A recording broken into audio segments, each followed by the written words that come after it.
Tom, you're right.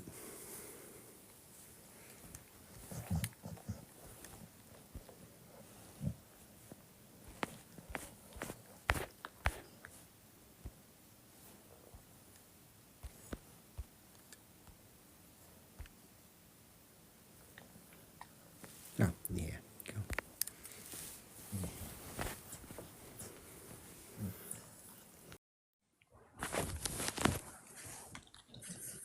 Hey, how are you? Hello. Yeah, sorry I'm a little bit later than I first said. Work was absolute nightmare earlier. Sorry, That's what's that's that? always off. Okay. Yeah, I know Tom. You know Tom Peck, Tom, don't you? I know he can't Yeah. join us. And the UK farmer, a guy called Mark Moore, who's like an ex-animal farmer. Neither of them said they can join us this evening, but we can still have a chat and stuff. Cool. I'm more than happy to turn this into a semi-regular thing because we never get to talk about any of this side of things, and it's actually quite exciting, or at least for me. Gentlemen, I'm going to mute my mic for like a couple minutes because I have to take care of some stuff really quick. Yeah, no worries, no worries. Nice to see you, Anna. Hey, Keely, you all right? Yeah, I'm definitely down to schedule a more regular discussion on this. I think I just got live privileges too, so hopefully I can Ah, schedule brilliant, brilliant. something too. So you can start hosting now too. Yeah, that'd be awesome. Brilliant. Yeah, yeah, absolutely. Because I mean, obviously, just in terms of things like crop deaths or land use and all that sort of stuff, we always answer the questions from like one side. We never actually got to get to talk about what people are already doing and how we already have the technology or just the knowledge to actually do differently now. It's not like we're waiting for someone to come along and invent a system. We have it. It just needs change. Absolutely. Yeah. Yeah, it's definitely been an interesting kind of approach for me too. I mean, Yeah, I I mean, started, if you don't mind, because I don't know how many people will know too much about you. If you want to tell a little bit about like your story, how you got involved in this, how long you've been doing it, that sort of thing. yeah, absolutely. So I've been vegan for about 4 years now. Been into backyard gardening for a little bit longer than that, and I grew up gardening and grew up around agroforestry. So forestry is a really big industry in our state. So I have family that have been involved in pine forestry. So I've always kind of been involved with agriculture. So we also run a nonprofit animal sanctuary. So we needed pasture land and more land to kind of expand our nonprofit and rescuing animals. So it kind of just went hand in hand, and we started doing a lot more agriculture, growing our own food. So I just have always been really focused on the sustainability aspect of agriculture. Yeah, So that's always been really important to me. But yeah, I mean, starting from a backyard garden and going to many acres of pasture management is just definitely a learning experience for sure. I've been doing it for 2 years now, and we just started managing our own pastures over the last year. So that's been really enlightening. And yeah, a lot of the crop death stuff is just really kind of frustrating for me because I mean, I see a lot of the agriculture as far as like cutting a hayfield firsthand, and it's just like absolutely ridiculous to think that there's even tons of animals involved in that death. Sure, there's insects and things like that that indirectly get involved with it. But as far as like small mammals and things like that, I mean, they hear the tractors coming. It's yeah, not like absolutely, yeah.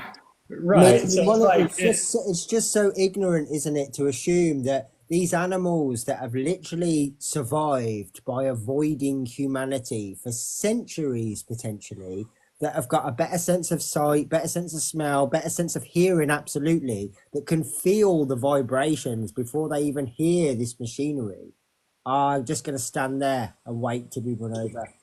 right. Yeah. I And mean, the I would reason that they're here, seriously, is because they've learned how to survive. They've learned how to exactly. adapt. They've learned how to run away. Yeah. And I mean, It's just ignorance, basically. Yeah. there are even species, of animals and insects, and I mean, tons of birds that actually love a field that has been cut. So even Absolutely, if yeah. I you, mean, when I was doing this research last year, and I was watching quite a lot of people doing lives on here and on Instagram where they'd sit on the back of a combine, I'd ask them these questions, yeah, and they'd say, I'll flip the camera around, and you see there'd be like 50 seagulls that were just having a whale of a time behind the back of this. right, It's yeah, because all and the soil's been turned up, right, and they're having a field day. So you could actually say in some ways it's almost like a service is being served. I know there's people would have issues with that, but yeah, the birds certainly and the other mammals that will come afterwards, they're actually benefiting from this. They're not suffering because of it. Exactly. And a lot of the herbivores, like we have, native deer here, and we have tons of them in our area because we're kind of like one of the only like pastured areas in the midst of tons of forest plantations that are constantly being clear cut. But they love some cleared ground, like disturbance on the ground. They access different, parts of different plants that weren't available with the higher grasses. So like, the diversity is really what is key in so much of like regenerative agriculture is just having these different systems, that where you can integrate with some of the natural ecosystem as far as animals. And to me, that's just been fascinating because when I first started farming out here and moved out to our new property, everyone who was local was like, oh, the deer are going to eat everything. They found out we were planting fruit trees and they were like, oh, you're going to have to fight the deer. You're going to have to fight, all these animals. And to some degree, sure, like deer will nibble on your crops and they like a lot of the same crops we do. But if you're smart, like I've seen Ozark here, a lot of his kind of defense mechanisms are awesome for his garden. And, you can also use electric fencing, which, sure, that's not super great. But animals, if you've ever actually touched an electric fence, it's really not that bad. And it's a deterrent rather than, going and hunting or some other person. When I used to volunteer at the sanctuary, I electrocuted my backside probably twice a day, every day for about 2 years. So no, they're not the worst thing in the world. But yeah, I actually like the methods, not only because obviously there's no harm whatsoever, but I like some of the methods where you're planting excess plants that you potentially don't want to eat for these animals. So like this is something that should be encouraged all over the place, especially here where farmers get paid to leave hedges, for example. Will plant other trees or other bushes in those hedges and you'll find that your crops are actually protected because all these animals want to do is eat. They're not interested in just fucking things up. They just want food. So if they can find food on the outskirts, they've got no need to come into the middle. Well, Absolutely. There's also stuff like, and I think I might try some of it next year, like Egyptian wheat that grows like something like 12 feet high or something like that. That I read everything I read about it, like screens your crops from like deer and stuff like that as well. So there's tons of stuff like available to do. I really like the netting that I use because it was inexpensive, and I haven't had any issues with it. So that's just my opinion. Yeah, absolutely. Yep. But again, a lot of this is just we're talking about it's people don't want to put the effort in, and I know a huge amount of that is now down to like speed and efficiency and all those things. But these things aren't impossible. It's just that we've learned to be lazy. We've learned to do things the quick way or the most efficient way in terms of profit. Whereas if we had like a different mindset, this is one of the things that people don't seem to understand when they offer these hypotheticals, like what would we do in a vegan world? Well, we'd have 8 billion people that suddenly respected the rights of others. So it would be hugely changed. Everything would change. It's not just our actions that would be different. Our mindsets would be different. You'd no longer have people going, yeah, that's a little bit of extra effort or a little bit of extra money, so I'm not going to do it. You'd have people going, there's someone affected. Yeah, I'm absolutely going to do that. Right. Well, like never had that before. Like you said, time is money. For a lot of I think all of the or pretty much all of the industrial farmers are not vegan, so they don't consider it. Yeah. They don't consider taking these measures. They just want to get it done quick and efficiently. Yeah. And a lot of people. On that note, though, I was only really speaking to UK farmers for the most part, and one guy from Germany. I know all of these farmers that I was speaking to, none of them are vegan, obviously, but they all made a point when I proposed this sort of projection that, hey, hang on, I've been told that you kill, I don't know, hundreds of animals a week with these combines, for example. They were all quite offended by that accusation. And up until I started having those conversations with them, I never realized that actually, of course they are. Because when these people say, oh, well, what about vegan food? That accusation isn't to me. I don't grow any food. That accusation is to these farmers that actually are saying, hang on, even though we're not vegan and we're not doing it for ethical reasons, we do this, we do this, we do this, we put this measure in place, we spend extra time here. So we do actually check these things. We don't actually want to do this. It would be highly inefficient for us to run over a small mammal, for example, in terms of the damage caused to the machinery, the mess, the cleanup, the time, all of those things. So they don't want to do it. But yet the accusation is just that people go out there almost like maniacs, looking for animals to kill. That's the projection. Oh yeah, for sure. You and I discussed that before. But what I was gonna say too is that like when we think about it in from an economical standpoint, I mean, a lot of our animal agriculture is extremely subsidized. Like if we switch to a global plant-based system, like all of those resources could be funneled into plant agriculture and be significantly beneficial, you know. Absolutely, yeah, absolutely. And there wouldn't be anywhere near as much waste either, because the good thing about like arable plants and things is at least what you don't eat or use. I mean, I know at the moment a lot of it goes for animal feed, but in the future it could be composted. So it's just recycled and goes back into the earth. That waste could actually be solved. And obviously we wouldn't need to grow anywhere near as much either. Oh yeah, waste is a huge issue. Like the amount of like food remnants people throw away and stuff that could be like used like elsewhere. Yeah, absolutely. Yeah, So, I mean, that was another thing that I've got on my notes to touch on, because obviously it comes up a lot that, well, if we didn't have animals, what would we use as fertilizer? Yeah, so that's actually something I've been working on some new content for to share with people, like how I basically don't even I haven't used even compost over the last year, purely just through organic matter of mulch. Yeah, So I using saw some of organic your videos. mulches. Yeah, I mean, how is that working? Yeah, it's working great. I mean, we initially established 3 years ago one of our gardens with compost. So we added compost just right on top. We had a layer of cardboard and some other organic matter like that, and then we added compost on top and started growing right into it through cover cropping and a lot of the other kind of plant-based regenerative agriculture techniques. We've been building organic matter.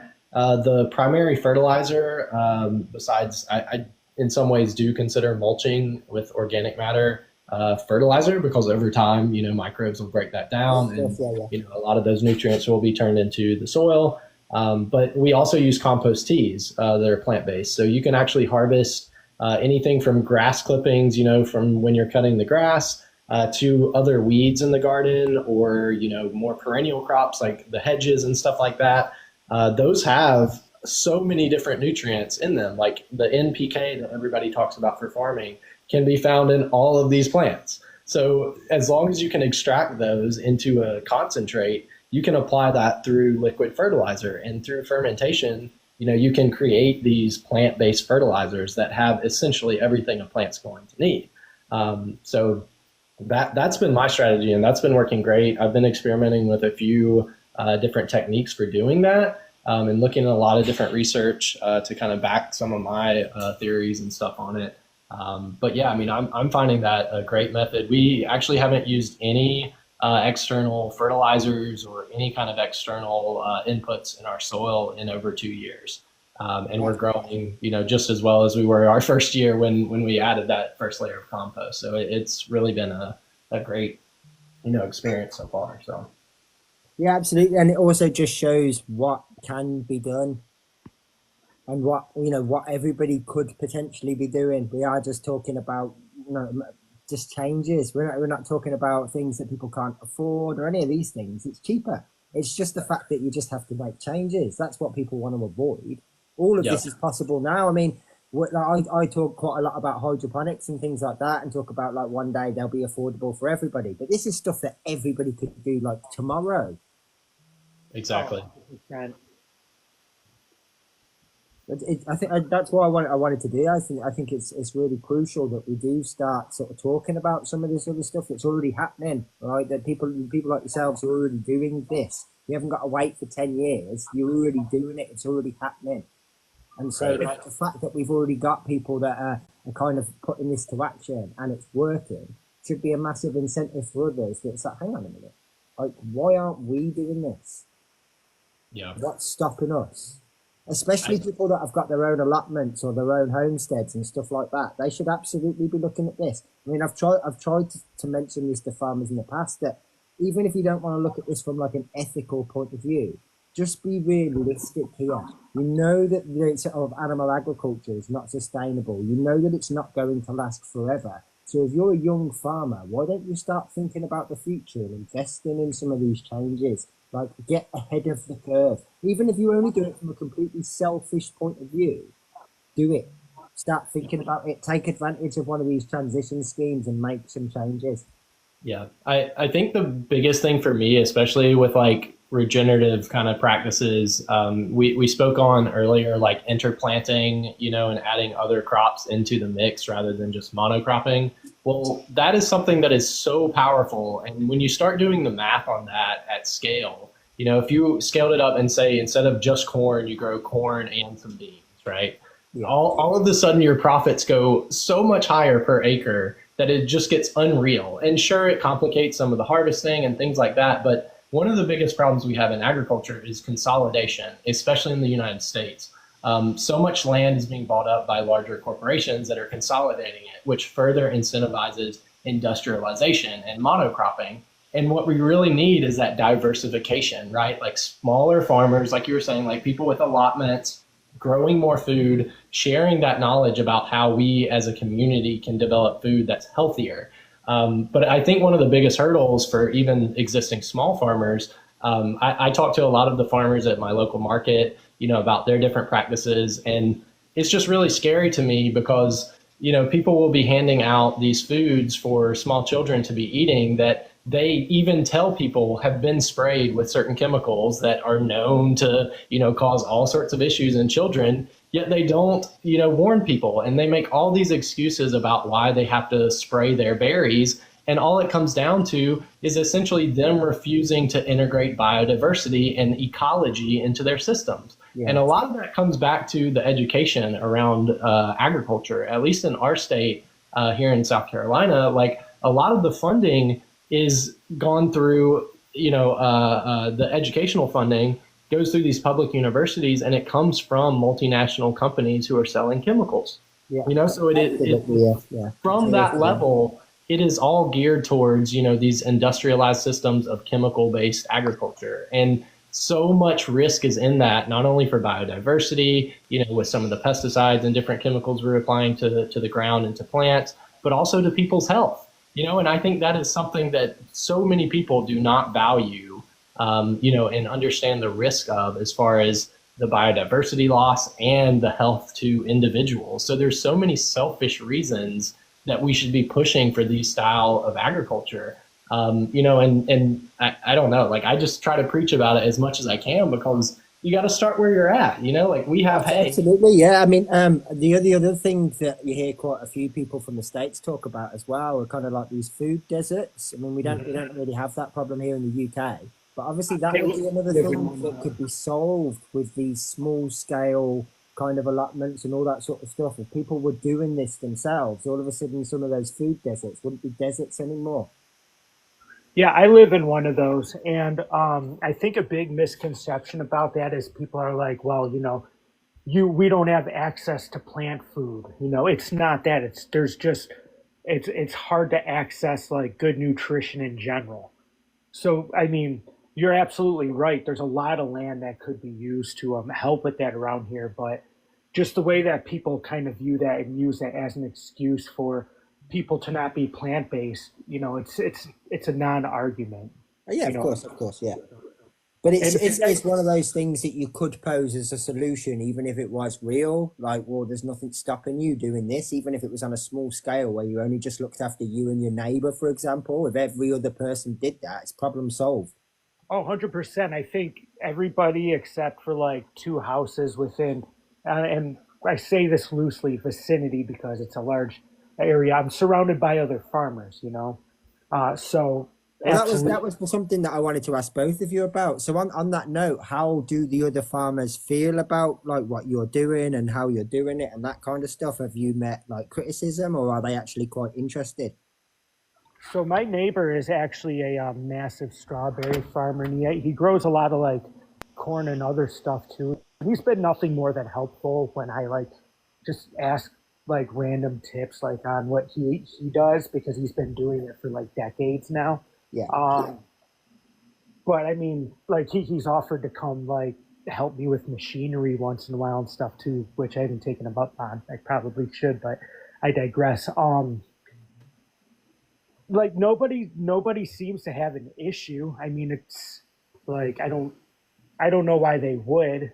I think the biggest issue that I may run into is when I talk to farmers about how if they switch to plant-based agriculture, they'd use significantly less land and ultimately end up paying less and still provide the same amount of food. But I think there's a huge disconnect when it comes to that because they don't take into the account the amount of money they're actually spending on raising livestock. Yeah, You of know, course. so I Yeah, think of course. really the only questionable issue that I face with them is just kind of the logic there. But other than that, like, I mean, everybody's really friendly towards me, you know. So Yeah, I am actually get a lot of pushback, but I'm probably in a really rural area, just like you, and a lot of the farmers have been doing their agriculture style for the better part of 50 or 60 years. So when they see a young person coming in and trying all these new things and doing things basically the opposite of how they do it, as far as tillage, chemical applications, all of that. They usually either get really quiet or they start, telling me I'm going to have issues, which I've pretty much proven wrong over the last like 5 years of being a gardener. So, to me, it is really frustrating and it's difficult. I mean, like I mentioned, I have family members who are part of the forestry industry, and speaking to them about, sustainable and more ethical harvesting of timber is a very difficult thing because the timber industry has been doing the same thing for 100+ years in our area, and they're not going to change, and there are huge lobby groups who greenwash, practices and, spread misinformation about, these practices and how they're okay for the environment, even though there's tons of studies showing that they're not okay. But yeah, most of my neighbors are pretty suspicious of how we're doing things. I get a lot of weird looks and just quiet, like no responses when I kind of share how we're doing things. But yeah, I mean, I've had to ask multiple farmers around me to stop spraying the property lines just because I don't want herbicides on the fruits and vegetables that I'm walking around and wild harvesting and foraging. So I do get a lot of kind of friction with that.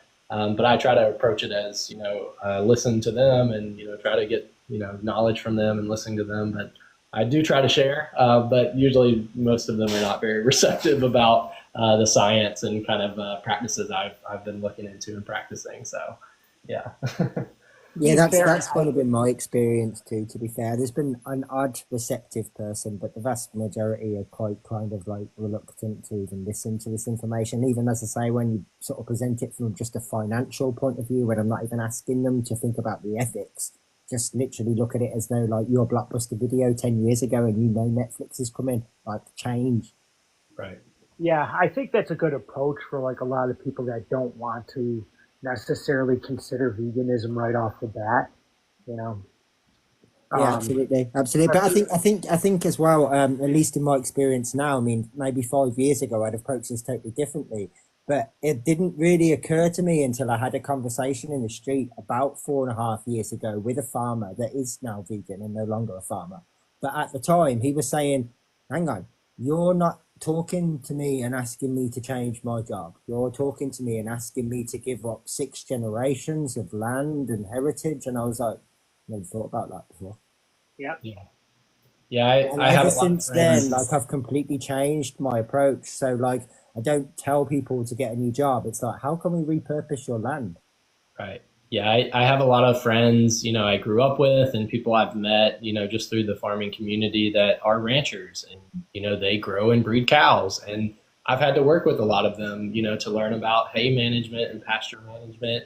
And it's a very delicate, situation to even suggest that you don't want, to consume these products that they're producing, or to even suggest that, there's a different way to approach it, because it is a generational thing. It's just like a lot of the culture, in meat eating and such, that it's passed down, just like diet. A lot farming practices are typically inherited. Yeah, absolutely. Especially And like obviously there's that attachment too for a lot of these people where, let's just say hypothetically you work as a butcher. Okay, you might have to change your entire career, maybe even sell your shop, right? But you probably don't live there. Whereas these people have got a house that their whole family lives in.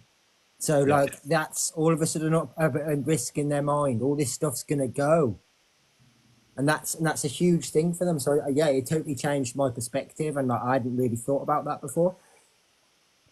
And Yeah, and I, it's definitely helped bridge the gap with some people now and find some common ground and stuff like that. Especially if you can start the conversation off by saying, "Hey, I understand, and I'm not looking to take any of this away from you. I'm just looking to take the animal exploitation part away. I want you to make money. I want you to thrive. I want you to continue farming. I just want to take the animals out of the equation."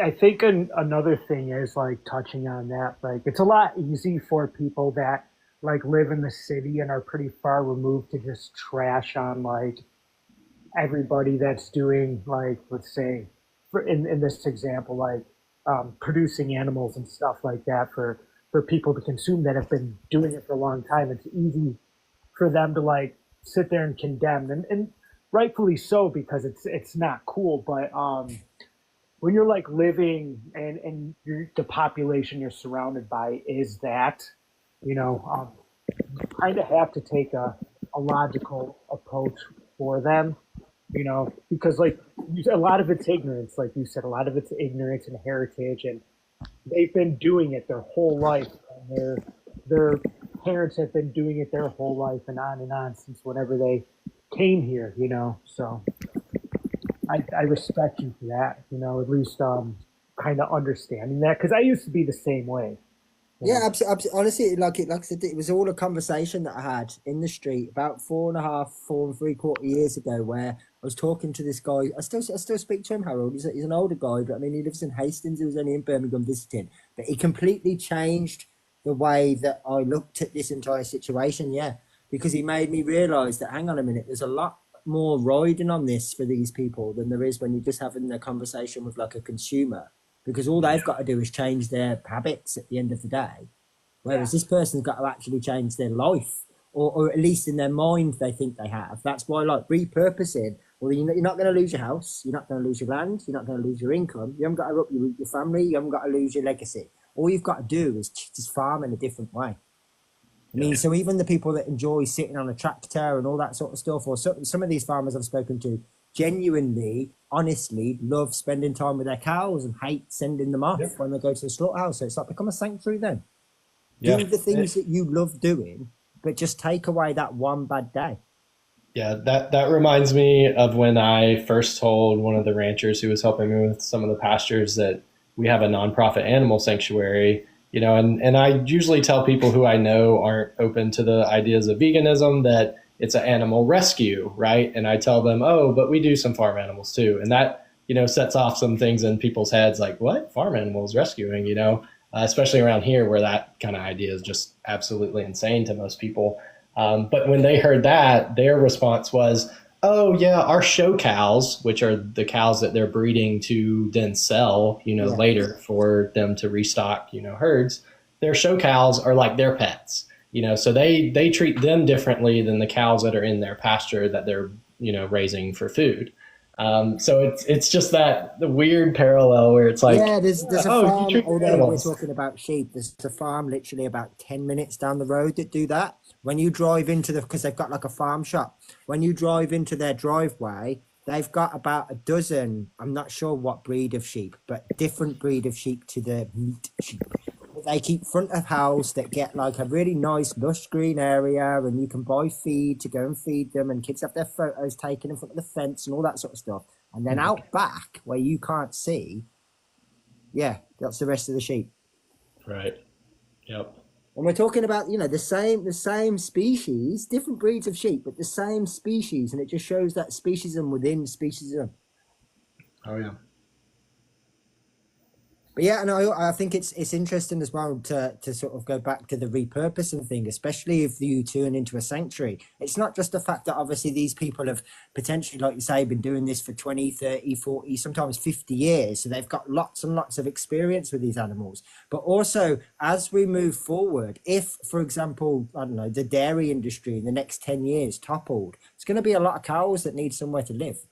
And so we are going to need sanctuaries. We are going to need more people that change their mind and keep their animals on, because the sanctuaries that exist already could never cope with the demand. Yeah. So we need more of those as well. That's got to change too. Right. And who better to do it than people that have already got the space and experience? And especially if you can get them to change their mindset, their kind of guilt stroke reckoning will be the motivation to do it. Yeah, I agree. I actually do know some ranchers, who are inheriting their parents' property, and they don't really like the idea, or at least they don't see it as a good monetary, investment. So they're considering something different, even if it's just managing the pastures to sell the hay. That is at least is, a plant-based agricultural practice. Absolutely, yeah. Yeah. So. In fact, from some of the conversations I've had with a lot of the younger farmers, they don't like this process. I suppose once upon a time when their dads or granddads were their age, there was no internet, there was no documentaries, there was no looking at what went on, there was no speaking to anyone except to the farmers in the pub.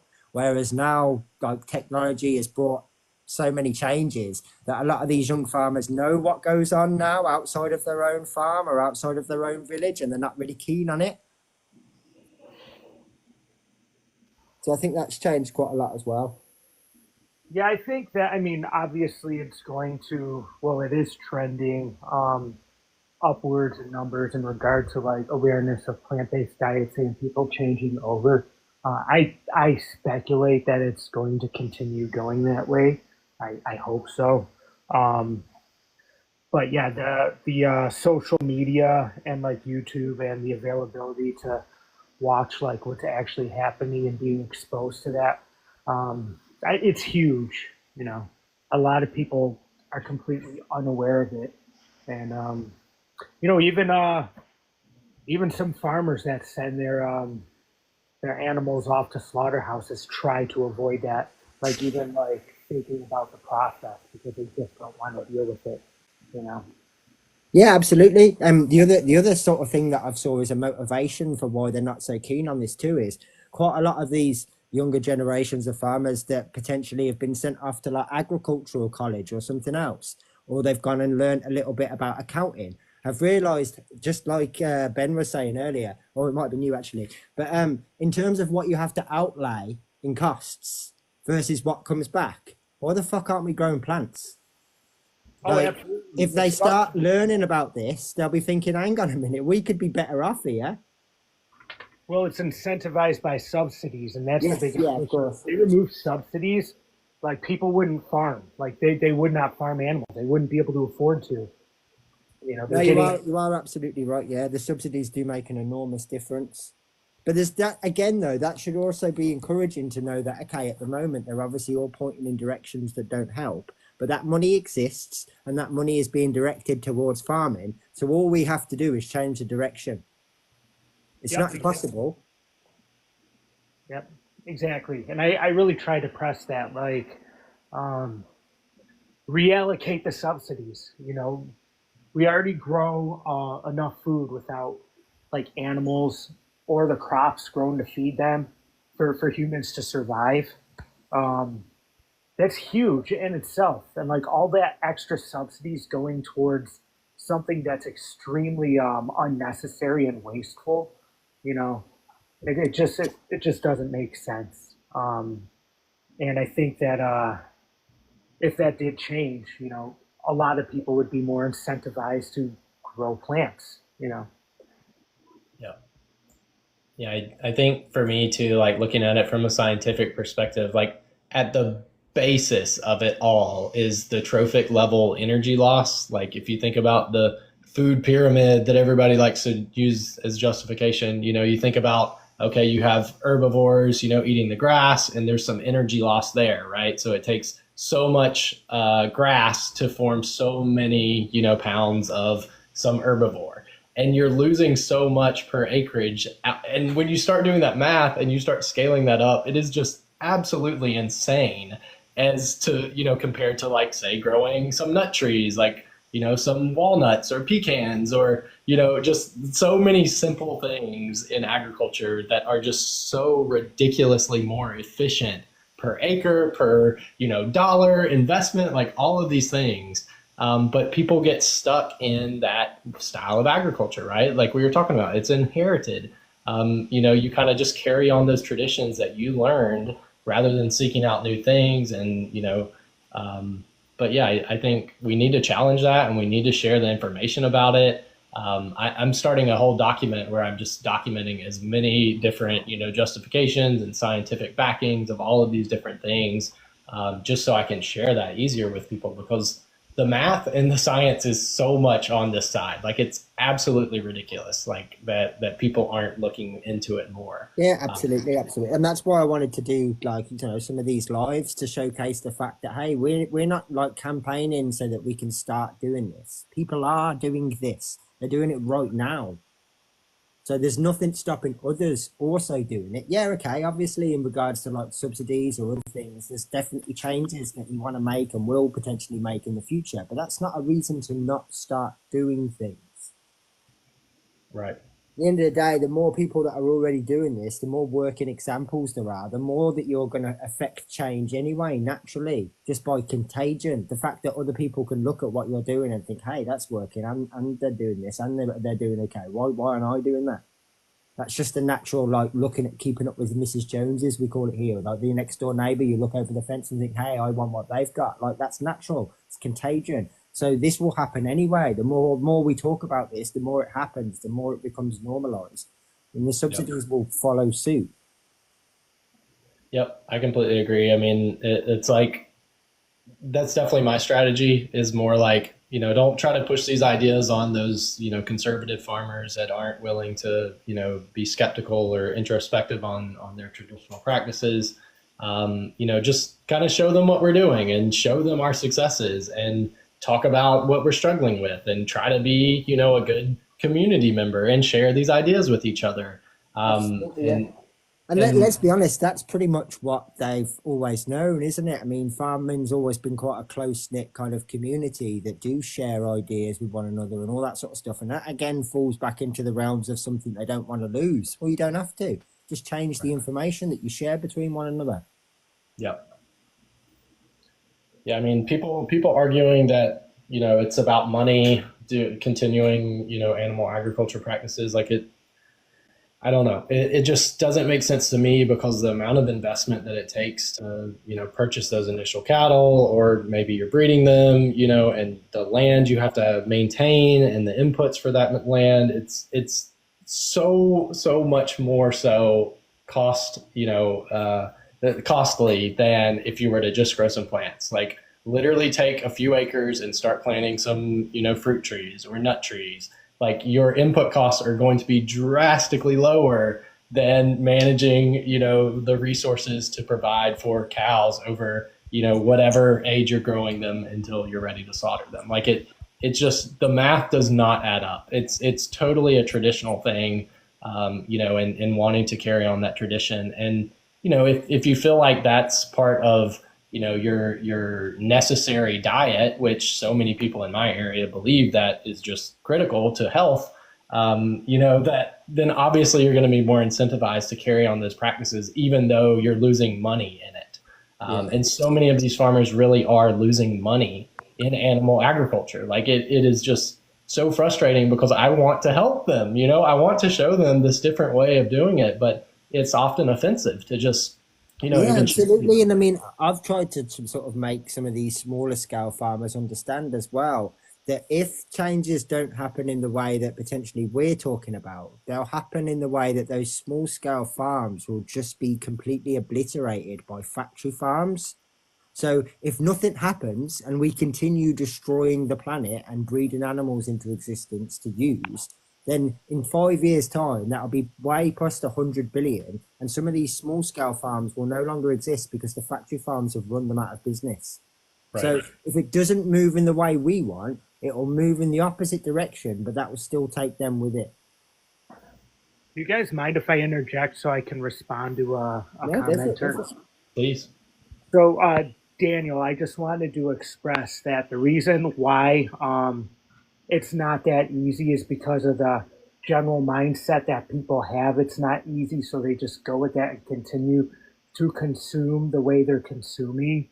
Making a switch to a plant based diet and ultimately, over time, switching the agricultural system to a plant based diet would not be any more expensive or any more complicated. Like I addressed earlier, statistically, we already grow enough food to feed the population without um, animals or the feed we grow to feed them. So that's all just extra money, and it's all subsidized, creating incentives for larger corporations to still produce animals and push them out. But I call it voting with your dollar. You know, if enough people have a demand for plants, then they're going to start transitioning a lot more to plant-based diets. So it's really not that complicated, and it's not going to be any more expensive at all. In fact, it'll save land, it'll save fuel, it'll save machinery usage, just like tons of resources that go into all that extra transportation and fuel and stuff like that as well. So it's not as complicated as you think it would be. I would imagine that, it sounds like you're into dairy. I would imagine that the upfront investments on that are absolutely ridiculous, especially if you're at a large scale where you're buying machinery and stuff to do that. I mean, that has to be extremely costly. And Well, what I the always think as well is, obviously you've got the original outlay for like one of these milking machines, for example. But if it's anything like any other machinery or technology, how often is this breaking and how much does that cost to fix? right. Yeah. And not to mention, keeping those animals alive and Yeah, watered. absolutely. Yeah. I mean, that, Powering the facilities to house them, right. building the facilities to house them, like just all the extra costs, and it's only increasing as the population increases.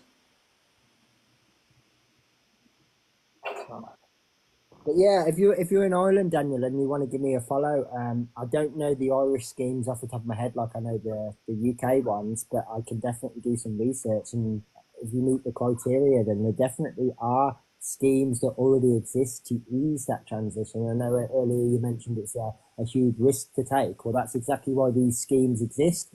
They exist to kind of take away that risk. So they front the money and support you, and then you essentially pay it back. It's almost like an interest-free loan. But their incentive is to make it work, like I mentioned earlier, because they want half a dozen or more working examples that then it can approach the government and say, hey, we've done this and funded it ourselves. Help. So that they're massively incentivized to make it work on their side because they want to approach the government. So it's win-win for you. It's well worth getting in touch with them, even if they just come out and talk to them, and then you send them on their way and you never do anything about it. It's well worth having the chat. It's not a problem. I don't mind doing it. I'd much rather spend my time putting you in touch with a scheme than spend my time talking to someone about, I don't know, crop death. So, Right. especially if it would assist you, yeah, absolutely. But yeah, I know there's some schemes over there in the US. I know you've got the Ranchers Advocate Association. I know that there's obviously the US Vegan Society, and there's a couple of others. But over here now, there's at least half a dozen different schemes where you can get fronted like up to £500,000. So like, it's well in people's interest to just have this conversation, get one of their guys to come out and like have a look around and just see what they can suggest. It's not going to cost you anything, and it might change everything. yeah, absolutely. But yeah, that's pretty much how it's set up here. I'm assuming it'll be exactly the same there, but obviously you've got states where everything's different. So like, I don't know how it all works, but here, essentially what all these schemes are looking for is as many examples as they can afford to essentially assist with, so that they can turn around to the government and say, look, we've got this farm that's doing this, we've got this one that's doing this, we've got this one that's doing this, and we've managed to do it all with our own private funding. Imagine what we could do if you helped us. That's their plan. So they want it to work so that they can approach the government with the best possible examples. So to be honest, I'm really not sure. I just know that like animal agriculture is over here is pretty well tied in with like biotech and pharmaceutical industry, and it's extremely heavily lobbied. So I'm not sure on the state level. I know I live in a state. I think it's the Tyson headquarters. So it's like a big. It's a big agriculture, like animal agricultural state, because that's like a lot of the job right there. You know. Yeah, because I know when we first started speaking to Tom, like Tom Peck Tom, I put him in touch with the Vegan Society, and I know that he spoke to them and heard back from them and stuff like that. So I know that they're definitely interested in this kind of thing. So it's always well worth sending them a message about stuff as well.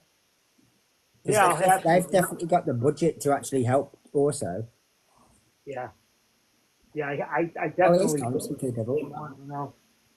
Because I never really thought about it, at least so I can like give resources to other people who need it. You know? Yeah, I would love to see more private organizations, like that, stepping up and supporting type things. I'm familiar with some of the USDA grants and different loans and funding for like they consider them specialty crops, basically anything that's not animal ag or like corn and soy. And so you can get grants for, building a greenhouse and, different kind of larger scale infrastructure things that vegetable growers might need. So, there are federal funding for things like that. But I'm sure, it would be a lot better to have more private, or nonprofit type groups that are, helping to push some of these practices that aren't exactly mainstream. Yeah, absolutely. I don't know if it's the same over there as well, but like one of the things that we've potentially looked at here on top of just the subsidies being changed is quite often, especially in rural areas, the farmers are expected to perform certain duties for the local council, things like cutting hedges, things like moving sort of snow out of the way on rural roads, even sometimes pulling cars that are stuck in the mud or all that sort of stuff. They don't get paid for any of this stuff, but it's an expectation, almost just like community spirit. Now, I don't see why they shouldn't be paid for all of those things. And again, that could help sort of divert some of that income because they do the jobs and the local community rely on them. So they should be paid for those jobs and the government can afford to pay them for those jobs. And then they'd obviously be more incentivized and motivated to do it. So like these are other methods that have got nothing to do with them actually changing anything about their farming. This is stuff they already do that they could be paid for. Yeah, that would be really cool to see. So like there's all these different things that we can potentially look at because nobody wants the end of farming. Nobody wants the end of farmers as much as that's kind of like quite often the projection. We rely on farmers to eat and do lots of things. It's just the animal exploitation part we want to remove. So if these farmers change tomorrow from being dairy farmers, for example, to growing oats, they'd have my 1000% support. Yep. So it's not farmers that we've got a problem with. It's just what they do, and that could change. Yeah, I think it's really important though that we do remember that they do need to change, as opposed to just telling them to stop doing what they're doing. That's not a solution. It is for someone that just goes to the supermarket and buys animal products. They can just stop and do something else, but it's not so simple when your whole life is engraved in this. So we need to find something else for them to do. Oh, 100%. And like you had mentioned earlier, like these designated food deserts and stuff, a lot of farmers live in these areas. It's definitely something that they can like transition that could eventually benefit the community. Absolutely. I mean, it's probably a long way in the future, but imagine some of these like farms in exactly that place that if they were given the right grants to do so, could have like a farm shop stroke restaurant. So not only do you go and do like your grocery shopping at that place, but if you wanted to take like, the kids for somewhere to eat, they've got a restaurant and everything is grown there. So there's no logistics, there's no importation, there's none of that shit. It's all there. So you cut the supermarkets out. Yeah. Like isn't that the kind of sort of world that farmers actually want and have always dreamed of? Well, you could have it. Yep. Yeah, one thing that makes me think of is like you pick orchards and like different vegetables can be you pick like strawberries and stuff like that where you invite people onto the farm, and they pick their own veggies and that gets them involved with the farm. They get to see a little bit more of the practices and things like that. Not to mention the health benefits of just being in nature, and seeing where your food actually comes from. So there are actually USDA grants in the United States for those types of things for you pick, on the farm. And there are also a lot of incentives for trying to build farmers markets. So there's funding for, creating farmers markets. And I'm actually working with one in the larger town close to me that's actually starting to do online farmers markets. And I believe they actually get some of these subsidies through the USDA for the farmers markets as well. And, that building community around, sustainable agriculture and these systems of like, get people involved in their food, see where it comes from. And then maybe people will make better choices, about where they're purchasing their food from and what they're eating. And I think that's key for trying to improve the food system in general is just smaller farmers getting more involved with local community. I think that's the ticket right there. 100%. I mean, here we don't even have a like regular farmers market. People just take their like grad tents and set them up like at the side of the road and just sell produce like that and stuff. Yep. So I mean, that's definitely something that I've thought about like looking into. I'm kind of organizing something a bit more for the area and the U-Pick. I mean, not necessarily to profit, but like in my state, like there's a lot of poor kids, especially in my area. I wanted to kind of hopefully by next year have enough to where I can invite the school to come on like a field trip and like pick vegetables and stuff like that. Um, that's just kind of my idea. Eventually I want to grow like enough wheat to like sell, but that's like a couple years down the line. But yeah, but still, like the fact that this is something that's going to be an avenue in the future will massively help those places where it is 2 hours to the nearest Walmart or whatever, because they can come to you instead, or people like Tom or whatever. You can start changing some of this. I mean, there's huge amounts of areas where all they do is farm cows, right? Well, Yep. if half a dozen of those places were now growing crops, that's half of that food desert, which is solved. And then in the future, it could be 3/4 of them, and then eventually all of them. But just these small changes would make an enormous difference. Can I interject on that really quick? Yeah. It's not necessarily that like a lot of these areas do have plant agriculture that are designated food deserts, but all those crops that are being grown are being shipped off for animal feed. Yes, but yeah. So that's what I mean. Yeah. So I'm just including them as one as the same. If they're not being grown for humans, then they're just animal farms, basically. So that's like the thing that just blows my mind is like this is a dirt poor area, but there's like hectares upon hectares upon hectares of like human edible crops being grown like that people can eat, or the land can be used for that. It's just like it's sad. Yep. I want to address Toby's little statement here. I mean, that's definitely not true. I mean, I'm being paid quite a lot to grow just a few plants of a watermelon for seed because it's a heritage type seed. So it really depends on the crop you're growing. Something like an elderberry, you can grow that and propagate it like crazy. So you buy one little cutting of a plant and you can turn it into hundreds of dollars within one growing season. So it really depends on what you're growing. Sure, if you're growing that traditional corn, where there's millions of acres in the US of corn, you're going to have an issue.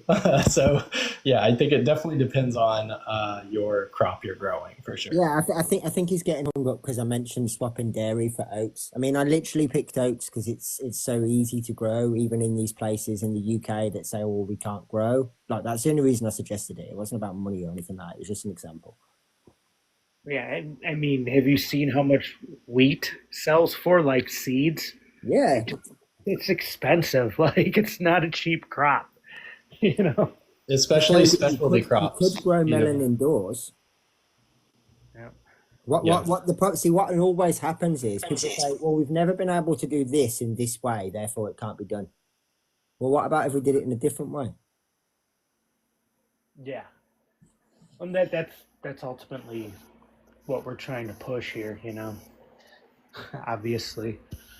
Yeah, and absolutely. I mean, just on that, I mean, I've used avocados tons of times as an example. If someone in the UK could vertically farm avocados, not only would obviously you have a massive demand instantly, but we wouldn't need to import any anymore. And you could do what I was just talking about. You could turn around to the supermarkets and say, "This is the price. Your option is importation. Pay it." Well, not only that, they're not hard to do, but you can grow an avocado tree in your house. Yeah, absolutely. Continue to get avocados from it. Like it's not like terribly hard. Like the amount that people spend on like avocados throughout the year, like they could buy an avocado tree and get like almost that yield like every year without having to pay anymore if they take care of the tree. Yeah, You know? and obviously, I mean, if that was the potential to grow some, not just avocados, for example, but with this people growing stuff outside, obviously that massively benefits all the wild pollinators as well, Yeah, yeah. which obviously is a serious issue. Yeah, I understand that farmers are going bankrupt. That's why potentially we suggest this even as a selfish motivation that hey, I want a future. Start looking at some of these transition schemes. Yeah, people that eat animal products are disproportionately more wealthy than people that can't afford as many. So I don't understand the whole, like, yeah, I mean, farmers are going bankrupt. A lot of these farmers that are going bankrupt are farming animals and trying to farm plants and have multiple operations.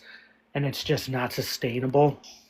And a lot of these farmers are also under contracts with huge multinational corporations that are either selling them the animals or they are selling them GMO crops. And they are growing them under these same practices, that we've been degrading topsoil for literally decades, for over 100 years. They're doing the same thing that we know doesn't work. And that's because of these subsidies, like we keep talking about. Like we are incentivizing people to do the same things that lead to bankruptcy and business failure. Like we need to do something different. We need to regenerate soil. We need to regenerate, ecosystems and work with nature rather than fight against it. There's so many different ways to approach agriculture, and doing the same thing over and over again and failing at it is definitely not the way to do it. Yeah. Yeah, absolutely. No, Toby, these are not government schemes. These are private charities at the moment, and they will do shit because, as I mentioned earlier, they're highly incentivized to get this right because they want to approach the government and say, fund us. And the only way that they can do that is to have X amount of working examples that they can say, here's our portfolio. This is what we've achieved. So it's actually a great time, as I mentioned earlier, to just have one of these reps or whatever they've referred themselves as to come out and speak to you and explain what they can offer, what they can do, and have a look at everything. Even if you don't ever do anything about it, just to have their opinion, because you'd much rather, I mean, literally, as you're talking about going bankrupt or people losing their farms, well, why would you take that risk if there was an option of someone coming in and saying, hey, you're not going to be able to farm animals anymore, but if you do this instead, you can keep your farm and you can earn better money. Like, why wouldn't you have that conversation?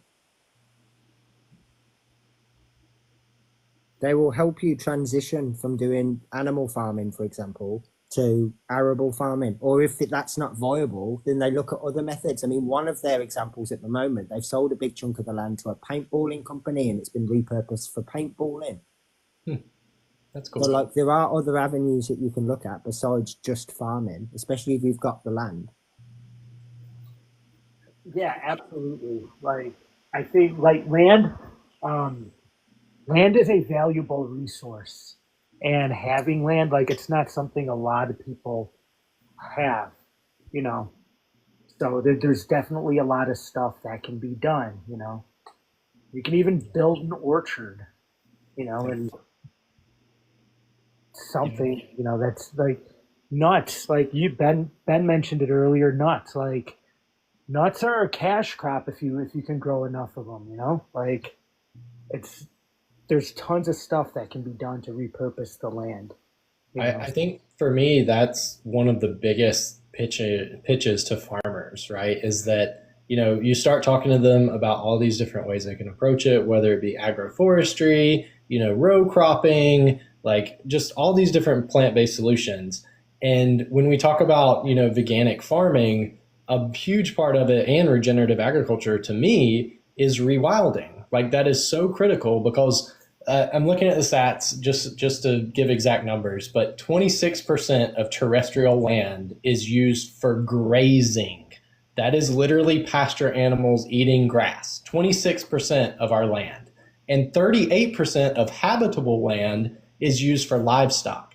That's, growing the crops for them. That's pasture raising them. That's growing crops for, chickens and dairy cows and all of these creatures, that we are exploiting. Whereas if we took all of that and we were like, okay, well, how much of that do we actually need to grow real food for people? Well, that's so minute compared to what we're using to, feed billions and billions of animals. So all of a sudden we have these options, that go to, okay, well, let's plant some nut trees and maybe, 20% of the nut trees we ain't even going to harvest, because we're just going to let the squirrels have it and replant some, like it's just the options are absolutely insane. And I think, even to somebody who's like a hunter or, just cares about conservation, something like that of like, look, you can turn this land into so much more biodiversity and so much benefit to wildlife, if we just take this different approach to agriculture and we look at our land as an extremely valuable resource,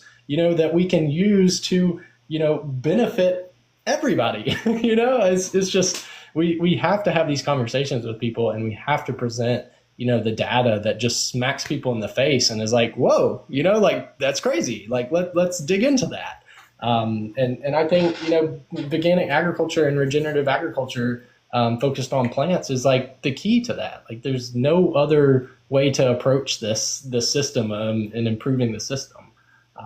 But I think a lot of ranchers, are starting to even realize like, oh, regenerative agriculture, and they're trying to take that and turn it into this whole, environmental movement, which the science isn't even backing that, so it's really just greenwashing. But then they find out, oh, well, actually these pasture systems are better when I plant fruit trees and nut trees and all of these, vegan crops, that I can integrate. And all of a sudden that becomes just more profitable as a farmer. It doesn't matter if they're vegan or not.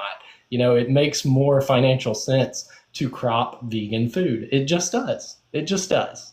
Yeah, I think what is it? I ended up stumbling, like I had no idea that they were here. I just moved to this property in November.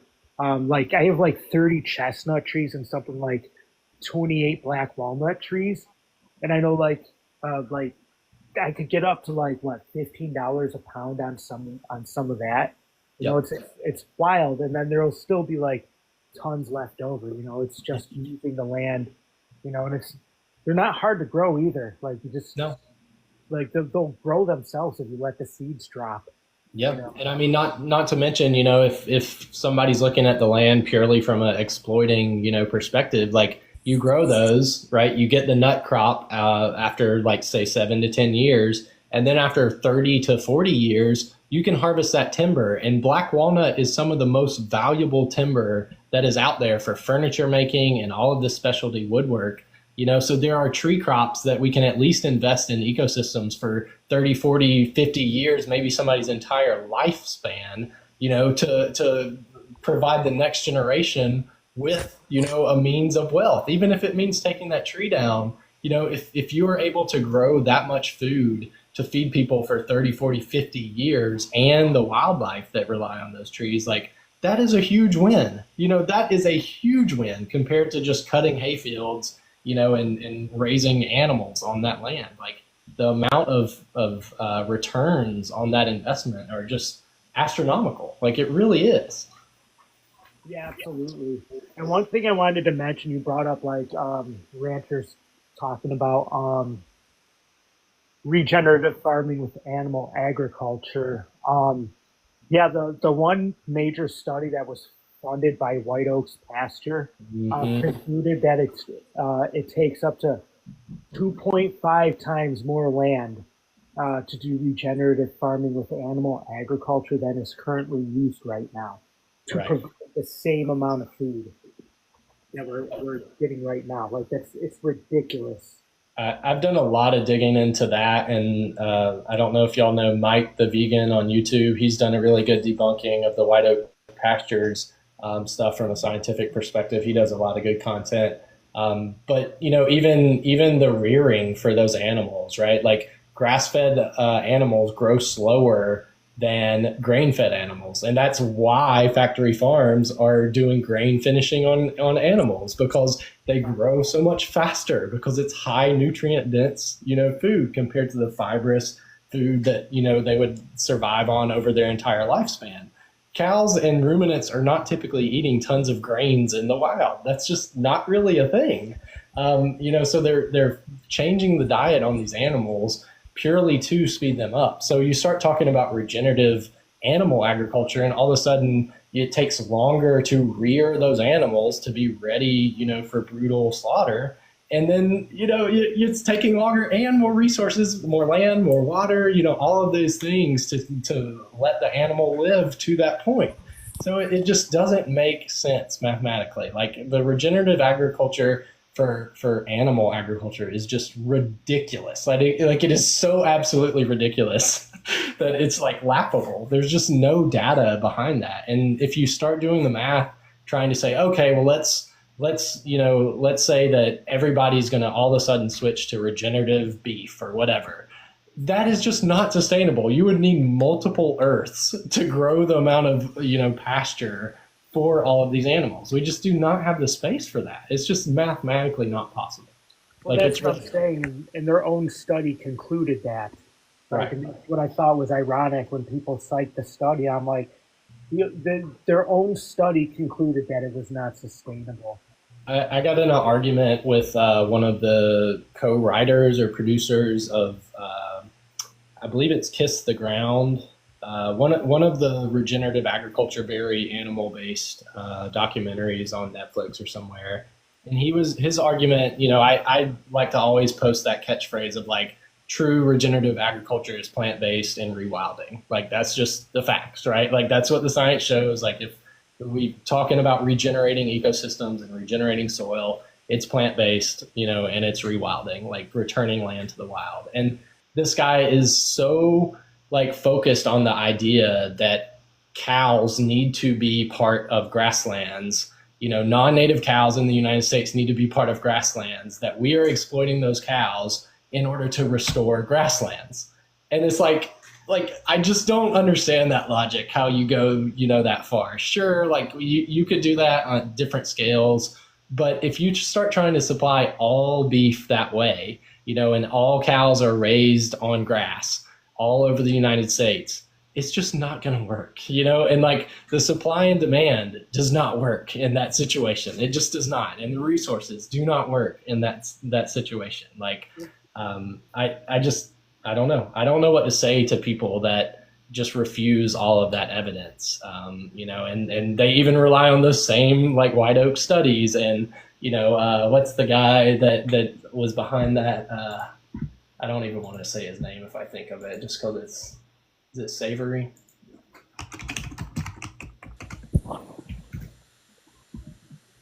Well, another thing too with the cows, like in grazing on grassland, and how much they're really putting the pressure on it.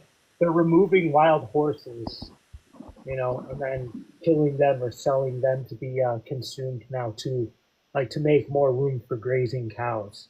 Right. And I mean, predators, killing predators. There's literally, I don't think it's USDA, but it's one of the wildlife services in the United States is literally, hunting wolves and coyotes for farmers. So like we're literally destroying ecosystems to grow grass, land for cows. And if that's not ridiculous to you, like, I really don't understand how you can not see that as being absolutely ridiculous. Like, on one hand, we'll argue like, oh yeah, we want to restore grasslands. But then on the other side, it's like, oh, well, I want to exploit cows, in a nicer way. And it's like, that doesn't have to be, the same thing. Like, we can do things and approach this problem in a way different way.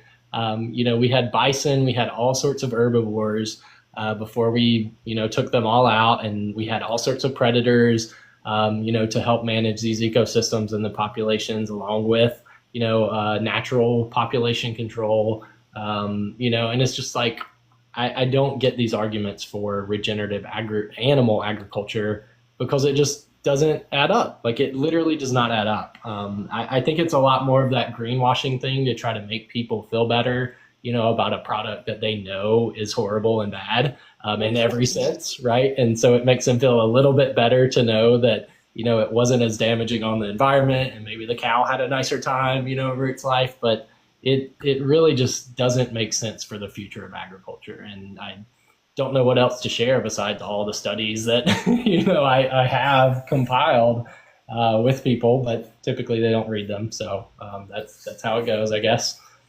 Well, yeah, it's like the I think the whole regenerative agriculture thing is like a modern or new version of a humane argument. It's just contradictory, and it's just a way to make people feel better about like their choices or whatever. And I think a thing that a lot of people tend to like misunderstand is ruminants make up less than 1% of the animals that are consumed yearly. And I think it's something up to like almost 70% are eventually like grain fed globally, even if they're considered grass fed cows, like they're Yeah. still finished on feedlots. So it's something only like 25% of like ruminants, which already make up less than 1% of animals consumed, are actually pasture finished. Like it's a horrible argument. Yeah, I mean, you can look at the demand, at least, in the United States, for those types of products, and it's just not there. Like, they're most people are buying the cheapest meat products at the grocery store, or the cheapest, burgers available, at fast food places. Like, people are not spending a lot of money on environmentally friendly or happy cow, slaughtered stuff. Like, that's just not where the demand is. And I just don't think that that's a adequate solution. Like, people who don't care about the environment are not going to care about that kind of, rearing of an animal to eat. Like, it just doesn't make sense, like, from a demand and, economics perspective, or a financial investment perspective, or a resource use perspective. So I just don't get the justification besides the greenwashing, of it, and making people feel better. And the people who do have the money to spend on it, maybe they will. It's like, I don't know where to go with a lot of ranchers in that discussion, because a lot of ranchers who've been doing it for a while don't really want to hear other options. But again, that goes back to, you just got to show people what can be done, and then maybe they'll start to consider it when they see success under different processes and different systems. Yeah, absolutely. Sorry, I had a thought to add to it. I can't remember it right now. It'll come back though. I can fill in that gap very quickly. So, like, Toby, the reason that I answered your question with my problem with livestock farming, is it how they're treated or how they're killed? And my response was that it exists, was because that's all I could fit into there that explains the fundamental wrong is that it happens. The fundamental wrong is that these animals are bred into existence and used. It's not how they're killed. It's not how they're treated before they're killed. It's the fact that it happens, full stop. Yeah, it's all of it. It's the fact that, it's unnecessary. We don't have to do that. There are other options. There are financially better options for farmers. There's nutritionally better options for people, to consume. It's just, yeah, I mean, it's everything, right? Like, Yeah, I mean, at the end of the day, it's kind of like we could have the best animal farm on the planet in terms of standards. Like they spend £1 million on, I don't know, 10 cows. Make sure you could let's go to these extents.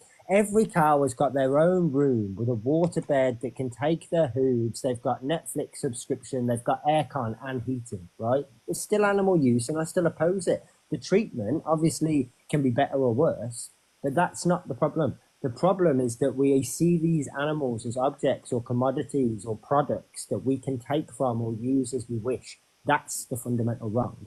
The fact that we think that we can oppress others.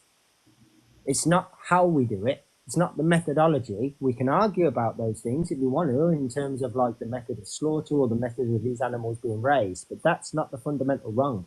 That's just a symptom of the problem. Yep.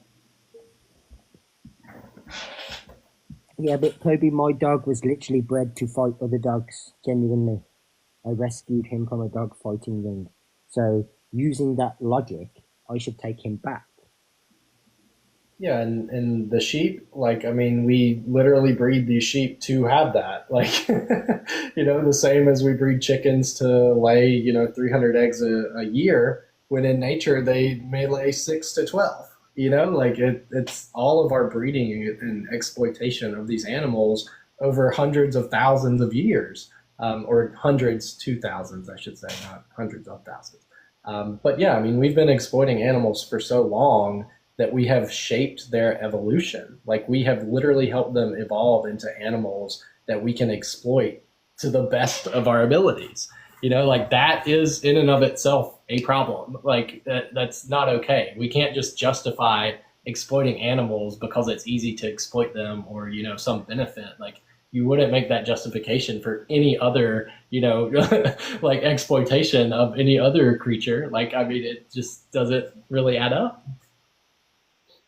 Yeah, no, if anything, you'd think that the fact that we've destroyed the basic evolution of all these animals and created almost like Frankenstein beings would be a reason to stop doing it, not to continue. Yeah. Almost like when people realized how dangerous incest was. They weren't like, well, yeah, look at all these deaths and deformities, but let's just continue doing it anyway, because that's what we do. No, they realized that there was an issue and stopped. Like, that should be your motivation, even if you didn't care about ethics. Just the fact that this is problematic for the gene pool. That's why I'm a firm believer. I'm a firm believer that they need to teach children about what actually happens in animal agriculture, because I think most people, and even adults, should definitely check it out. But I think there needs to be some sort of education and kind of that confronts that, so that way like people actually understand like what is actually happening and with the stuff that they're consuming, like the whole process, including like the selective breeding all the way through the slaughter process. Mm-hmm. Because most people are just extremely like so far removed. Like a lot of people don't understand that cows need to get pregnant to have to produce milk. Like the amount of people that don't know that is just astonishingly and negatively astonishing. And a lot of people don't like actually understand like how these animals actually get their nutrition and stuff like that, which is also astonishing. Like people actually think that protein directly comes from animals and that they just make it themselves without like consuming anything. It's worse than that. I'm still having conversations on almost a daily basis where people still, adults I'm talking about, still believe that cows just create milk for the fun of it. That they just milk. It's mind-numbing. Yeah, it is. It's absolutely insane to think in 2024 adults still have this idea that cows just essentially eat grass and somehow inside their stomach they magically produce milk. Mm-hmm. Yeah, it's bizarre. And then like I'll have like other like dairy farmers ask me, well, have you ever been to a dairy farm? My father worked on a dairy farm, and I had to go stay with him like at times on the dairy farm and watch the process. And it's actually heartbreaking.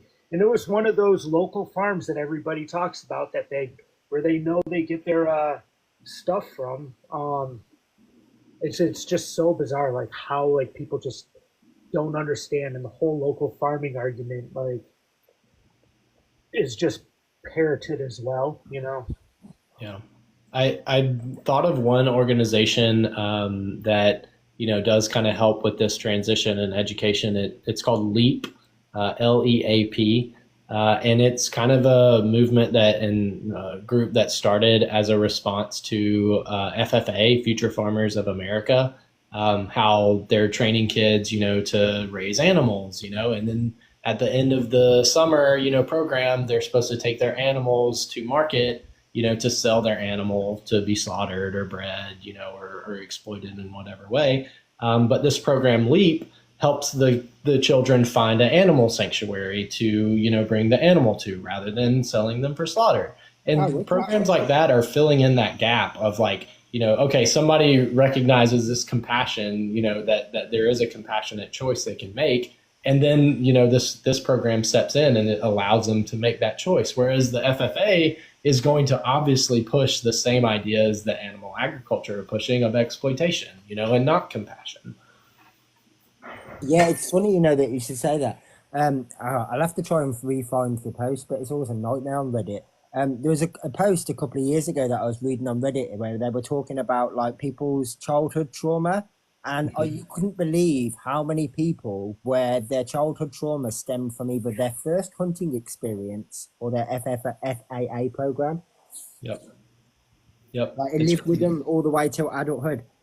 Yep. I mean, I grew up fishing and hunting and, butchering my own animals and all of that. And it wasn't until I met my first like pet rabbit, that was my wife's pet rabbit of like nearly 12 years, that I realized this traumatic experience I had as a child the first time I went out by myself with a gun, with a weapon and, was hunting. And I had this experience where I was trying to hunt a rabbit and I wasn't able to actually, end the rabbit's life successfully. And I saw it continuing to suffer and I wasn't able to put it out of its suffering. And I had blocked that memory off for years. I continued to hunt. I continued to participate with, the rest of my family and doing those activities. And it wasn't until that experience of sitting down with the pet rabbit, and being compassionate towards it and recognizing, this little creature's personality and, how much that little life meant to it, that I recognized that traumatic experience. I mean, I think that's one of my favorite Tom Reagan quotes in the sense that their lives may not matter to us, but they absolutely matter to them. In the same way that our lives might not matter to other humans, but they matter to us. Yep. So like, we've all got our own little world going on inside our head. We've all got our own little story that's unfolding. We've all got our own connections. They might not matter to anybody else, but they do matter to us. And that's the same for these other animals. That's the one thing that we do have in common. Yeah, that's a wonderful talking point. I think a lot of people kind of get like, don't understand that, you don't have to like or necessarily care about like anybody else, but you can still respect their autonomy. Like I really try to drive that home to people. Like there's plenty of people I don't like, but I'm not advocating for them to get harmed. It's Absolutely, weird. yeah. And I mean, even in the sense that with these people that we don't like, if you saw some sort of injustice happening to them, you'd still be compelled to do something about it, even if you didn't like that person. So it's kind of irrelevant anyway, even if it did factor in. Like it's just the most basic respect. At the end of the day, we're asking for you to do is see them as more than an object. See them as more than a coat or a pair of shoes or a sandwich or any other inanimate object. Just see them as the individual that they are. In exactly the same way that Tom Reagan would say that, yeah, their lives may not matter to us. Like most of the people in the chat probably don't give two shits about me, but obviously I care about me. And it's the same for these animals. We don't have to care about their lives. We just have to understand and respect the fact that they do. Yeah, I mean, there's like some insects that just scare the crap out of me for whatever reason. I mean, like not irrationally, but it's just like when they're like near me, I get a little sketchy because I've been attacked by insects. But I'm not like I'm gonna go stomp on that thing because I don't like it being there. And it's the same for animals. Just I'm not gonna breed animals just to consume them, because I like the taste of it. Like it's silly and it's sad because it's the only form of oppression that is not considered oppression because it's something that most people agree as acceptable. Yeah, absolutely. I don't know.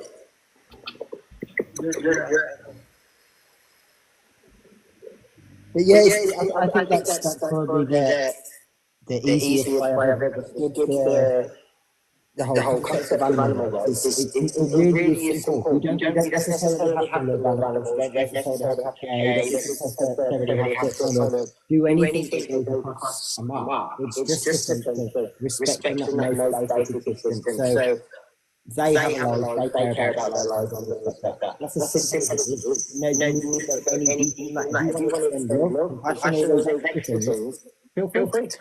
But there's no obligation to do those things. In the same way that I don't need to show compassion or empathy or love to my neighbour to violate their rights. None of those things are needed. If I want to, I can show those things. Ultimately they're my choices.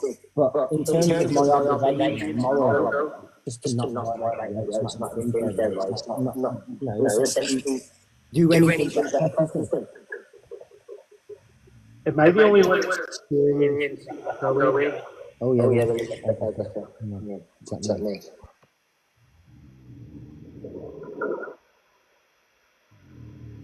I noticed it together.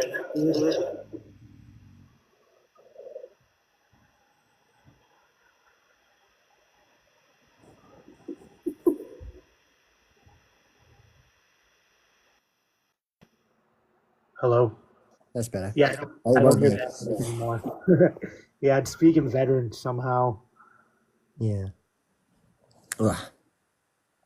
That's better. Yeah. No, I didn't notice it at first, and then it got really bad. Hey, Toby, you're wrong. All of the agricultural data that's been published disagrees with you. Plant agriculture is significantly more sustainable and uses a lot less land. So you can go cope if you have to.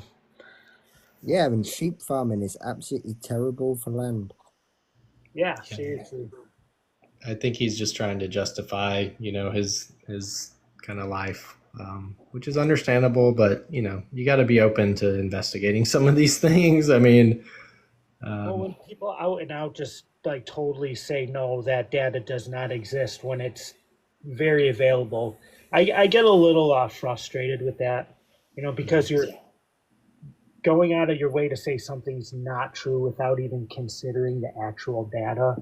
Yeah, he did the same. He did the same with the schemes that I mentioned, though, by saying that they won't do shit. And it's like, well, I explained twice that they absolutely will, because they won't get funded unless they've got working examples, and so it's incentivized. It's in their best nature to kind of make this work and put their full effort into it.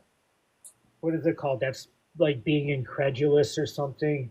Incredulous, yeah, incredulous. Yeah, I mean, I think a lot of people aren't really interested in having sincere discussions, like when they, will just pivot or completely reject information like that. I mean, a lot of times it's just like, oh, crop deaths, and then you explain the crop deaths, as we do thousands and thousands of times. And then it's, some other thing without even addressing, our points. Like it's just not a sincere, discussion at that point. Yeah, it's just totally disingenuous at the end of the day. Like there's no, if you have actually checked it and you want to dispute the data and take it up with the study or whatever, or you've contacted these schemes and you're not very happy with the service they provide, that's totally different. But when you're just going to go nope, it's funny. The funny thing about the whole crop deaths thing is, I've definitely accidentally killed some insects. I think that's par for the course. I dug everything out by hand. But even going through everything and then going through my crops afterwards, for harvest or anything, I've never encountered any rodents. I have frogs in the fields that I just harvested, and lizards that roam around. and ants, but I haven't encountered any rodents. And Yeah, that's like, when I cut some of our hay fields, like I'll do a first pass and a second pass, and I'll start, cutting around the outside of a field, and you'll start to see, like, if you do have rodents in the field, you will see them run out across where you have cut, into a safe area, into the woods, into deeper cover. Like we talked about earlier on the stream here, these animals are a lot more intelligent than people want to give them credit for, and they can sense things a lot better than we can. They can feel the vibrations, they can hear the loud noise of the tractors and the combines. Like, they are running away, and most of these animals that, are potential, crop death animals, the animals that would be harmed would be the younger ones, right? Yeah. Well, say for a rabbit's digging a burrow, and at least going slightly underground to have their nest. So you have to hit the tractor, tire directly on a nest to even impact at all these creatures. But typically, you're not hitting every square inch of your field with a tractor tire. Absolutely, Like, and I that's mean just this not also happening. goes back to the fact that it's just our ignorance for the most part, or other people's Right. ignorance, in the sense that they think, generation after generation after generation are going to keep building their nests or their sets or their homes in the middle of these fields without Right. realizing, hang on a minute, there's a tractor that comes across here every few weeks. Like, they pass this information down, right? So one family's going to be like, yeah, this ain't fucking safe, we're moving. And they don't go back there. They don't just keep going. They're not like humans with the stubbornness of like, well, we're just going to keep doing the same thing over and over again and expecting different results. They adapt. That's why they're still here. Exactly. yeah, I've rehomed, well, relocated a couple of snakes. I mean, it's pretty much the extent, like of like aside from like small reptiles and insects, which like I said, I haven't killed any small reptiles. Um, Insects, I think, is a bit unavoidable when you're putting stuff in the ground sometimes. But even so, like I'll dig beetles up and then I'll notice that they're in the sun and I'll just dig a little hole and put them back in so they're not, like the larva or whatever. Like, I Yeah. really try to avoid like indiscriminately like harming the animals if it's possible, Yeah. And Yeah, I think, those veganic kind of regenerative principles that we've talked a lot about. I mean, if you're leaving space in your fields, or in your farmland for wildlife, say you do, take out accidentally 10% of some beetle population or some, ladybugs, let's say, that's beneficial insects. If you are saving these areas that are for pollinators and for wildlife, they can rebound very quickly, like insects can. Now, absolutely. Yeah. so taking these different practices and also talking about, the scale at which we do things. When smaller farmers are doing these things, you and I are able to go into our gardens with our hands and do a lot of this work, right? We don't always rely on big, large equipment and tractors, and we're able to produce quite a bit of food, per acre. And so a lot more smaller farmers, practicing, these regenerative and veganic principles would allow for so much more ethical production of food to happen because we're hands-on, we're taking time to look at things, and do things in a more ethical way rather than just brute force, mowing a whole field of corn down, or harvesting it on a combine. Like, the practices can scale down. We just have to also scale the number of farmers who are doing these sorts of things and who care about these sorts of things. Yeah, Oh, for absolutely, sure. 100%. And it just plays back into like what we were talking about earlier in the hypothetical vegan world. Everyone's got the same mindset as you two. So everybody now is thinking, hey, I'm going to be careful when I'm doing this. I actually care about this. I actually, I'm thinking about this subject. Like, it's on my mind. Whereas, like, at the moment, obviously, they only care in terms of efficiency. They only care in terms of commerce if it affects profits. So, like, it's a complete mindset shift. It's Yeah. almost impossible for people to kind of understand and comprehend this hypothetical idea that they propose because they can't understand that our minds would be in a completely different place. We would literally have 8 billion people that considered others. that didn't want to do these things anymore, that didn't see these other animals as objects, like everything would change. Right. Yeah, and I think looking at land use as a stewardship rather than an exploitative relationship Yeah, is the key to that as well, because Absolutely, the yes. regenerative principles are all about regenerating soil, right? So if we look at soil and we're like, oh well, I don't want to throw thousands of dollars worth of fertilizer and pesticide and herbicide and all these things on the crops.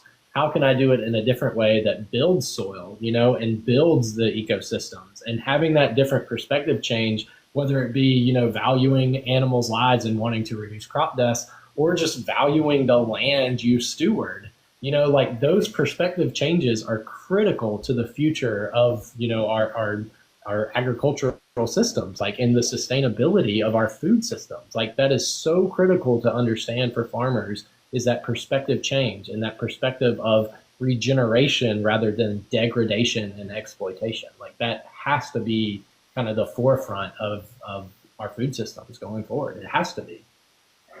yeah. I think a lot of that would come naturally, like if we did like start shifting towards a global plant based diet. You Yep. know, a lot of the land that's used to grow wouldn't even need to be used, so that could definitely, like you said earlier, be repurposed to grow food that is beneficial for wildlife. Because what 95% of mammals that exist on the planet right now are humans and livestock. Yep. Of the It's mass. yeah, Yeah. 96.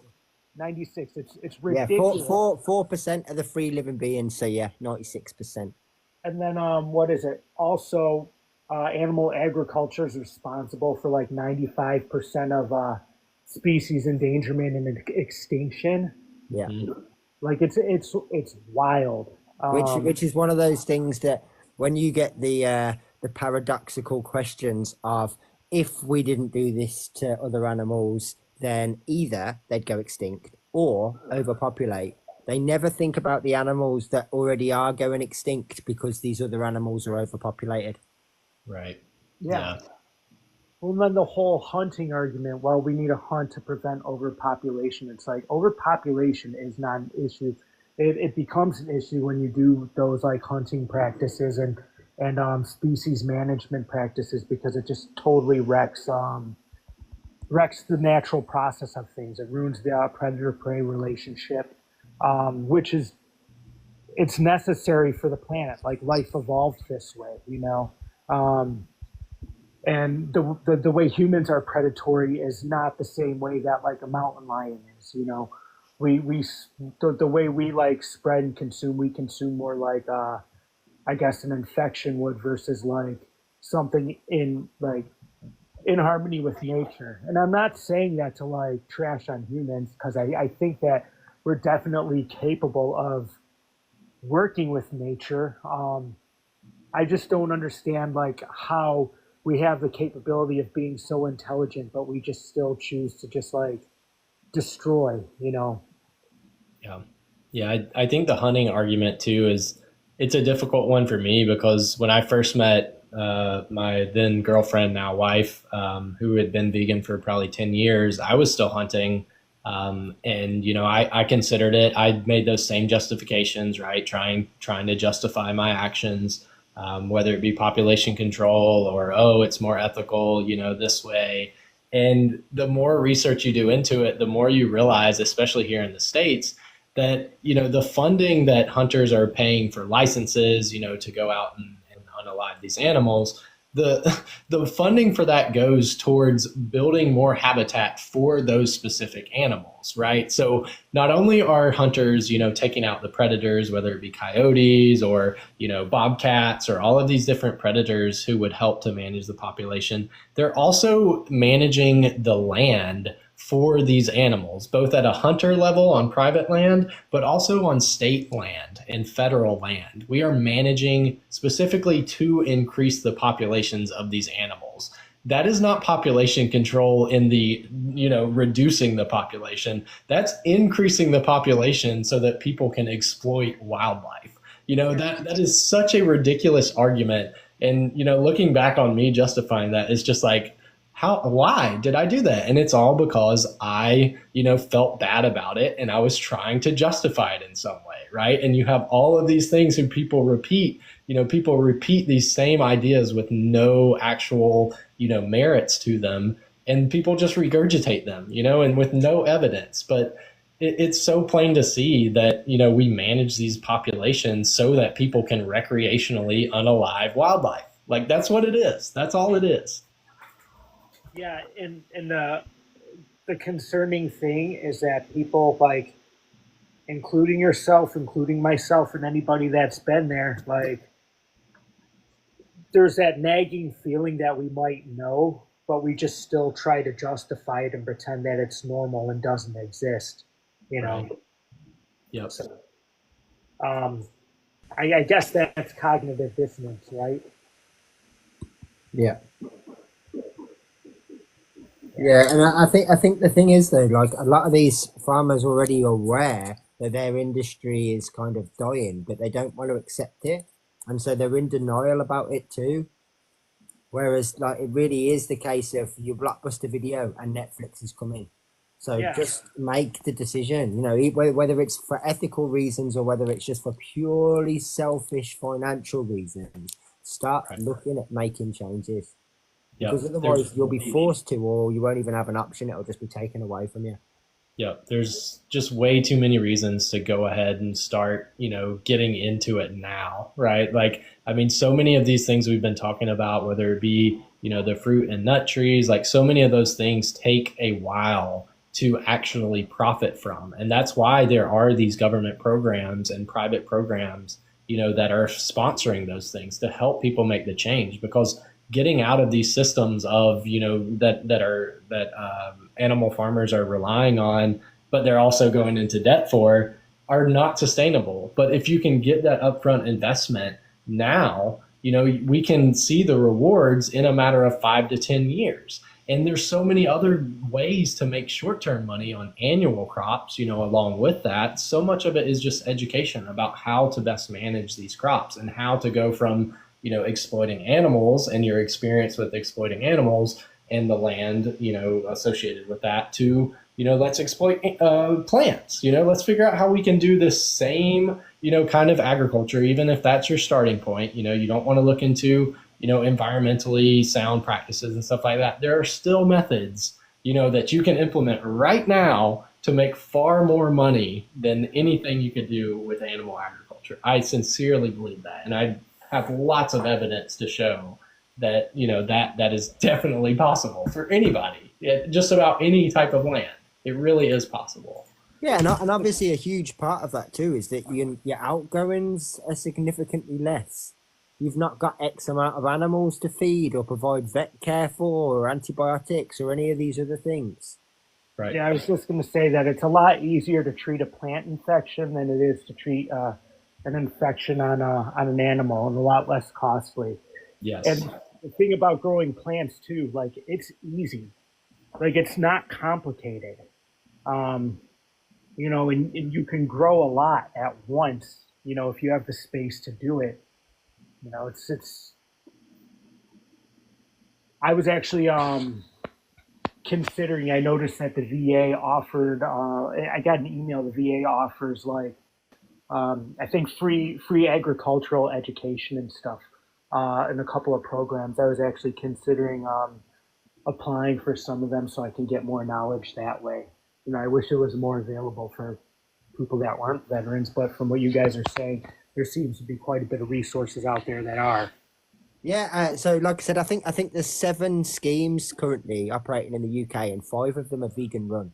So yeah, it's a great time to sort of, because obviously they've all got limited budgets, and until the government or some private investor steps in and tops that money up, it's gone when it's gone. So like, yeah, I would highly sort of recommend everyone, if you are currently an animal farmer, to at the very least give them a call or an email and see what they've got to say, see what they can do for you, and it's going to cost you nothing. And it could literally change your life, but also the life of all the animals that you are currently exploiting, which is massive. And like I said, it's not necessarily just changing from animal farming to arable farming. there are other things that they've looked at or offer.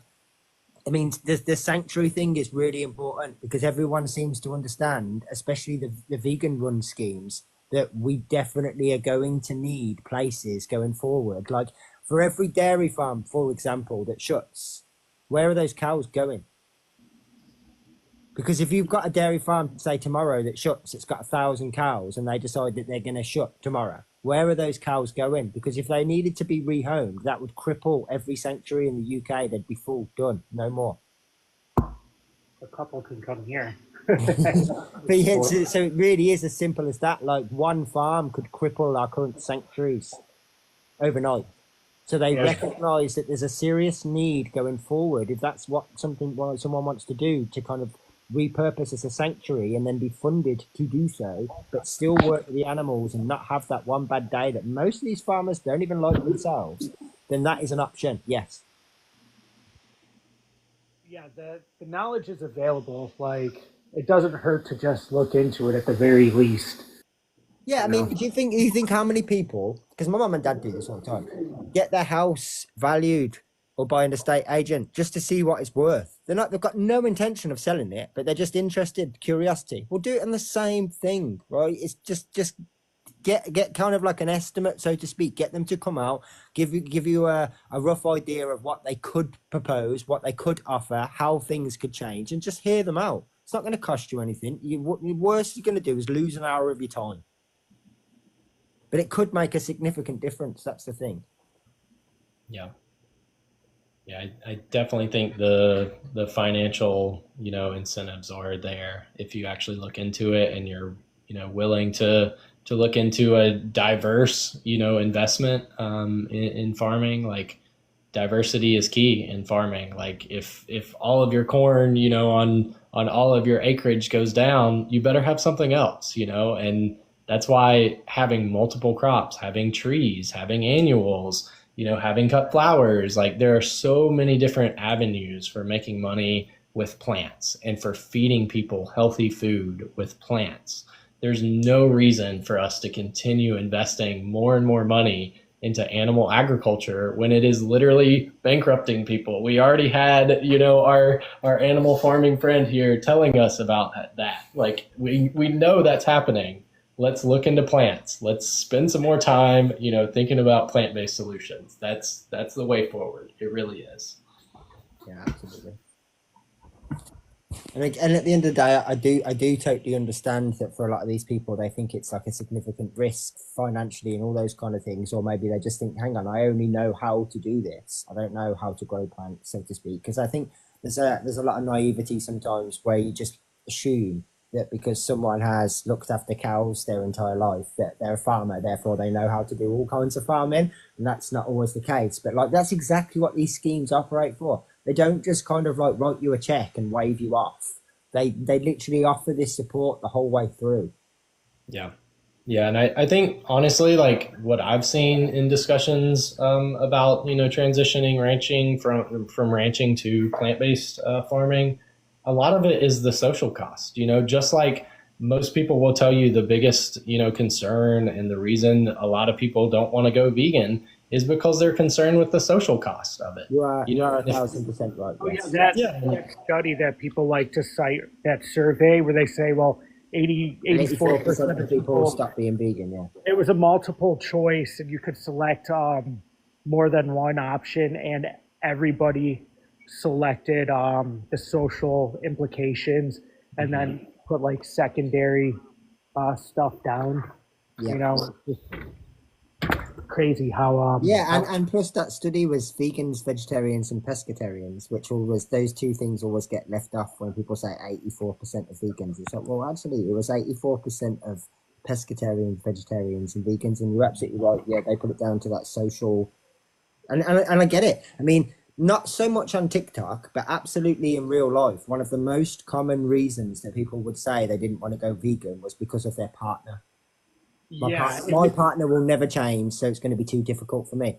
And I suppose, like, from our point of view, especially now, you kind of look at that and think, well, why? But to them, that obstacle is absolutely enormous.